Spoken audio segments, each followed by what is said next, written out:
राजे गडकिल्ले संवर्धन प्रतिष्ठान महाराष्ट्र राज्य सादर करीत आहोत शिवसाम्राज्याचे दिनविशेष। 3 ऑक्टोबर इसवी सन 1670 छत्रपती शिवरायांनी सुरतेवर स्वारी केली। तशा एप्रिल पासूनच महाराज सुरतेवर चालून येणार असल्याच्या वावड्या सर्वत्र उडत होत्या।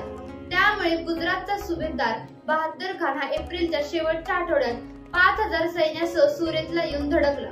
सुरतेला तो स्वतः बरेच दिवस राहिला, परंतु त्यावेळी महाराज सुरतेवर चालून गेलेच नाही। पुढे मुज्जम दिलेर भांडणामुळे बहादर खानास सुरत सोडून जाणे भाग पडले।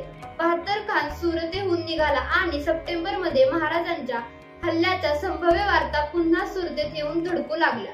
महाराजांच्या धाकाने सप्टेंबरच्या शेवटच्या आठवड्यात दूरदर्शी इंग्रज प्रेसिडेंट जॉर्ज ऑर्जियरने आपली वखार स्वालीला हलवली, पण सुरतेच्या सुभेदाराने मात्र काहीच विचार केला नाही।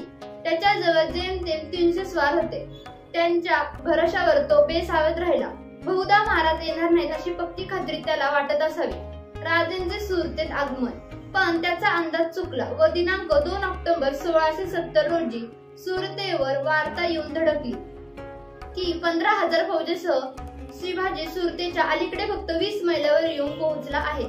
महाराज सुरतेवर आल्याची बातमी पसरताच सर्व व्याप्ती सरकारी अधिकारी यांची एकच पळापळ सुरू झाली।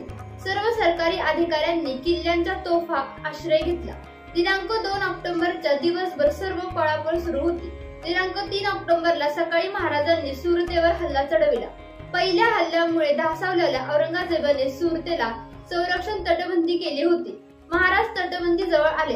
थोडाफार प्रतिकार मोगलांनी केला, पण 15000 फौजेपुढे 300 सैनिकांचा तो काय लागला आणि मग सावकारांचे वाडे काबीज करून सोने, रुपे, मोती, पोळे, माणिक, हिरे, पाचू, गोंदराज असे नवरत्न नाणे, महूर, पुतळ्या, सप्तपत्या, अस्प्या, होणे, नाणे, नाणी जातींचे इतका जिन्नसांच्या चौकटीस भरल्या। कापड, भांडे, तांब्याचे वरकड, अन्न, जिन्नस यास हात लावला नाही असे 4 दिवस अहोरात्र लुटले। 3 ऑक्टोबर इसवी सन 1677 छत्रपती शिवाजी महाराज कर्नाटक स्वारीवर असताना त्यांनी 3 ऑक्टोबर 1677 साली चेन्नई मधील कालीकंबल मंदिरात जाऊन देवीची पूजा करून बांधकामाची मुहूर्तमेढ रोवली। अगदी 2 दिवस महाराजांनी तिथे थांबून देवीच्या सानिध्याचा आस्वाद घेतला। पुढे महाराज पासून प्रेरणा घेऊन तामिळीन स्वातंत्र्याचा लढा उभा केला। राजांची आठवण म्हणून अगदी मंदिराच्या प्रवेशद्वारावर तिथल्या लोकांनी त्यांचा फोटो लावून एका दगडावर शिवाजी महाराज असल्याची नोंद करून ठेवली आहे। चेन्नईमध्ये अनेक मराठा लोक असून त्यांनी मद्रास मराठा संघ नावाची संघटना स्थापना करून त्यांच्याकडून 19 फेब्रुवारीला फार मोठ्या प्रमाणावर आनंदोत्सव साजरा केला जातो। जगाच्या पाठीवर कुठेही गेले तरी राजे हे राजेच होते याची जाणीव झाल्याशिवाय राहत नाही। चेन्नईत नरसिंगराव कदम हे याकामी पुढाकार घेऊन काम करत आहेत।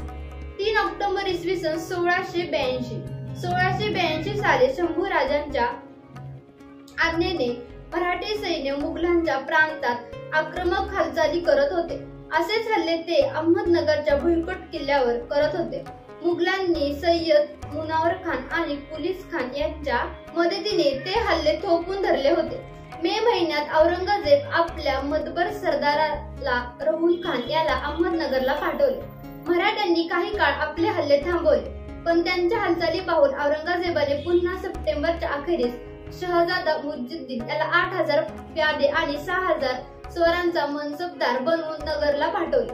पण शहजादा नगरला पोहोचण्यापूर्वीच ऑक्टोबरच्या सुरुवातीस शहाबुद्दीन खानला अंदूरच्या ठाणेदाराच्या मदतीला न जाता त्याला अहमदनगरला जाण्याचा हुकूम दिला। यावरून मराठ्यांच्या या हालचालींची तीव्रता लक्षात येते। शहाबुद्दीन खानाला अहमदनगरला जाण्याचा हुकूम देण्यात आला। 3 ऑक्टोबर इसवी सन 1735 अजय सिंग, कमरुद्दीन खान व सादत खान यांचे संख्य करून जयसिंगास यामुळे आपल्या हातचा माळवा जाण्याचे भय वाटू लागले। म्हणून त्याने बाजीरावांशी गुप्त संधान बांधून त्यास सूचित केले की तुम्ही आमच्या मदतीस आलात तर तुमची व बादशाची गाठ खान डॉरने घालून देईल व या भेटीत बादशाह पेशवाईसह नवी जहागिरी बहाल करी। या पत्र व्यवहारातून बाजीराव पेशव्यास कळून चुकले की बादशाह जरब दाखवल्याशिवाय दिल्ली दरबारात तडजोडीस तयार होणार नाही।